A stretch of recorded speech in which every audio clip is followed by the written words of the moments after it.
Bien le bonjour à tous, aujourd'hui, nouvelle théorie. C'est une bonne nouvelle, non? Ça faisait longtemps qu'il n'y avait pas eu de théorie. Oui bon ok, la dernière théorie c'était il y a 3 vidéos en arrière. Et elle s'appelait littéralement 3 théories sur Valkyrie Apocalypse. Mais bon, depuis le temps vous me connaissez, toutes les 3 semaines à peu près je découvre un nouveau truc sur le manga, donc forcément je suis obligé d'en faire une vidéo. Et donc bah, nouvelle vidéo. Ça nous fait tous plaisir, on est tous gagnants, donc on n'a pas vraiment plus de temps à perdre. J'annonce une nouvelle théorie, j'espère que cette vidéo vous plaira. Les yeux sont le miroir de l'âme. On n'est même pas clairement sûr de qui est l'auteur de cette citation, à qui on la doit. Pour certains, ça vient du Littré, un ancêtre du dictionnaire. Pour d'autres, elle vient de Cicéron. Une citation avec une origine aussi énigmatique pour ce qu'elle veut dire. Les yeux sont le miroir de l'âme. Mais qu'est-ce que l'âme? Et surtout, pourquoi et comment les yeux reflètent cette dernière? Pour en revenir à Valkyrie Apocalypse, ces deux concepts semblent aussi importants que liés. Faisons un petit rappel. Une des choses qui nous marque le plus dans le manga, c'est les yeux, les expressions, les regards des personnages.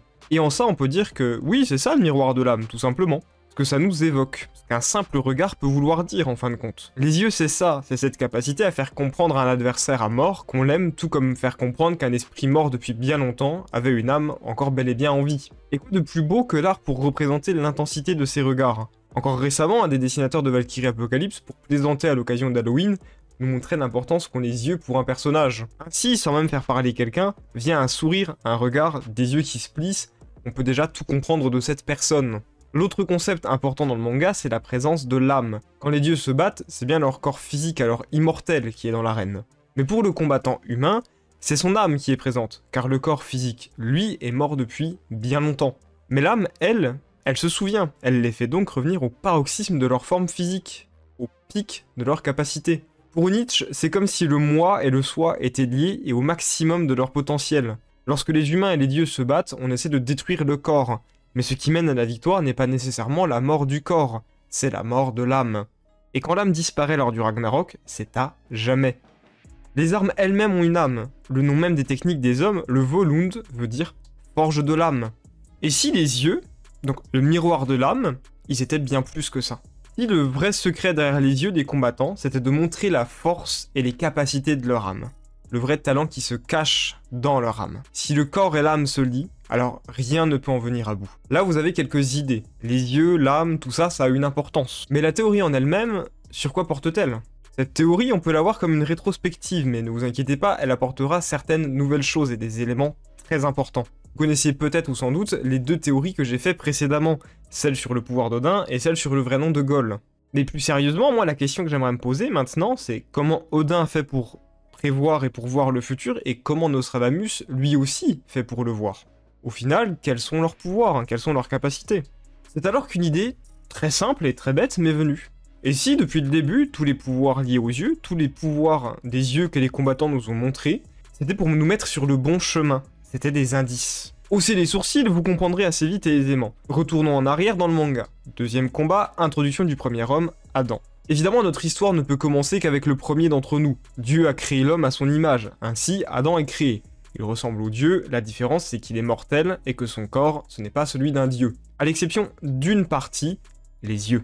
Et moi je me pose une question. C'est lequel le dieu qui a filé le pouvoir des dieux à Adam? Parce que s'il a été créé à leur image, c'est qu'il y en avait bien un qui avait une particularité aux yeux. Et dans les databooks de Secret of Character Design, on apprend que Odin et Thor sont les seuls dieux à avoir les yeux noirs. Et même que les auteurs à l'époque ont rendu tous les yeux des autres dieux blancs, exprès pour ces deux-là. Donc ça a une importance. Et surtout, Odin porte un cache-œil. Ça doit donc venir de lui. Odin a donné à Adam la capacité de tout faire. Et donc potentiellement de tuer Zeus, aka le pire ennemi d'Odin. Et donc évidemment et naturellement, Adam il va avoir le pouvoir le plus simple possible, le pouvoir inhérent à tout homme, le pouvoir de reproduire et de copier. Sauf que quand on parle de ça, Adam c'est le premier à avoir cette capacité. C'est le seul qui l'a mené à son paroxysme en fin de compte, parce que lui il avait littéralement les yeux des dieux. C'était donc à un niveau qu'on n'a jamais vu. Vu les yeux, t'as compris? Ouais. Et donc Adam, via ce pouvoir, celui de copier absolument tout, il offre à ses enfants des possibilités. Tout dépendra de leur âme. Sasaki, pas de pouvoir aux yeux, mais l'âme d'un perdant qui ne voulait pas abandonner. Et surtout, Sasaki il peut entrevoir et anticiper toutes les capacités de son adversaire via son expérience accrue et les centaines de batailles délivrées dans son esprit. Mais cette prise d'information, il l'a fait via les yeux, il a besoin de voir pour analyser. Quelques siècles plus tard, un petit londonien maltraité, en éternel besoin de sauver sa peau in extremis, développe le pouvoir le plus utile au vu de cette situation, la capacité de lire le cœur des hommes.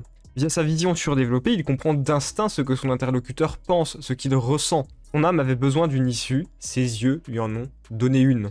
Quelques siècles en arrière alors, c'était le prince du clan Shakya qui forgeait son âme. Il avait tout sauf le bonheur.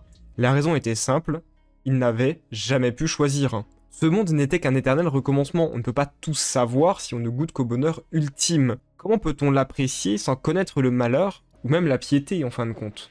Alors ses yeux voyaient ce cycle. Il avait trouvé un moyen de dire l'âme. Encore quelques temps après, nous sommes au royaume de Chine, alors dans des guerres intestines et éternelles. Le royaume voyait un prince être maudit. La douleur du monde entier, il la comprenait, il la voyait, il la sentait.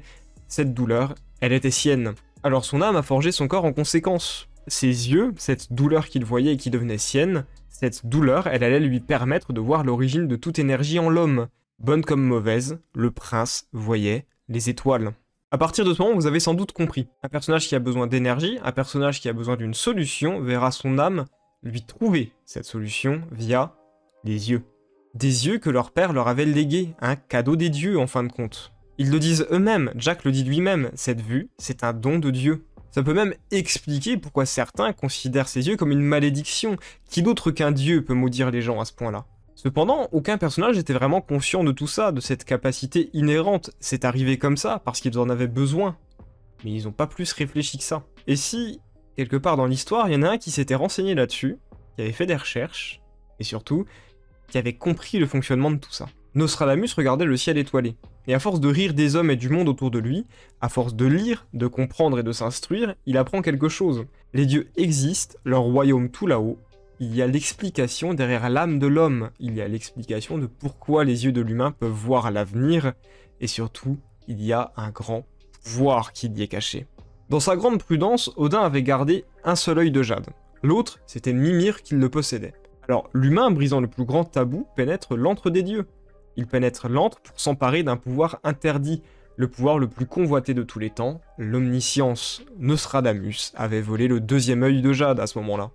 On en vient donc aux explications. Tout derrière Odin et Nostradamus est construit de manière à les opposer. Odin semble avoir une action sur la vie elle-même, lorsque ce dernier sourit, les plantes pourrissent ses fans. Nostradamus, quant à lui, lors de son introduction, brise le Bifrost. Odin avait impact sur le cours de la vie elle-même, Nostradamus, quant à lui, avait impact sur l'érosion du haut temps.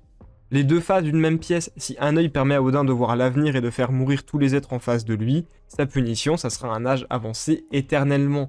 Le corps d'un vieil homme en l'échange du toucher de la mort. Souvenez-vous que lorsqu'il s'agit de l'âme des humains, cette dernière les fait revenir au stade de leur vie où ils étaient les plus forts.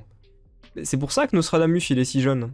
Le pic de sa puissance, c'est quand il dérobe l'œil, un œil qui lui aura permis de faire toutes ses prophéties. Là, je viens de vous inonder d'explications et d'éléments, on va respirer un petit peu. Et maintenant, on pense à quelque chose de différent. Des yeux aussi puissants. Sachant déjà qu'un seul des deux yeux, ça fait vieillir Odin comme pas permis. S'il utilisait les deux yeux en même temps, vous pensez qu'il se passe quoi? Impossible, trop dangereux. C'est sans doute pour ça en fait que Odin a un seul œil de jade et qu'il le cache en permanence. C'est trop dangereux comme pouvoir. Et donc maintenant, on peut aller sur la conclusion et la fin de la théorie. Pourquoi Nostradamus dit que les dieux gagneront? Et pourquoi Odin semble surpris de certaines issues? Car tous deux voient le futur, mais tous deux voient le futur différemment. Odin voit la destination, Nostradamus lui voit le chemin. Je vais vous faire deux schémas très moches, vous comprendrez plus facilement. Imaginez que la grosse boule là, c'est la finalité, la destination. Et chaque petite ligne, c'est les chemins et décisions qui mènent à cette destination. Odin, lui, il voit la destination. C'est pour ça qu'il est étonné de la mort d'Adam ou de la présence d'Adjun. Il a vu la victoire de Zeus, mais pas l'action d'Adam. Il ne savait pas que ce dernier survivrait au premier coup de Zeus. Il a vu la victoire de Bouddha, mais il n'a pas vu la présence d'Adjun.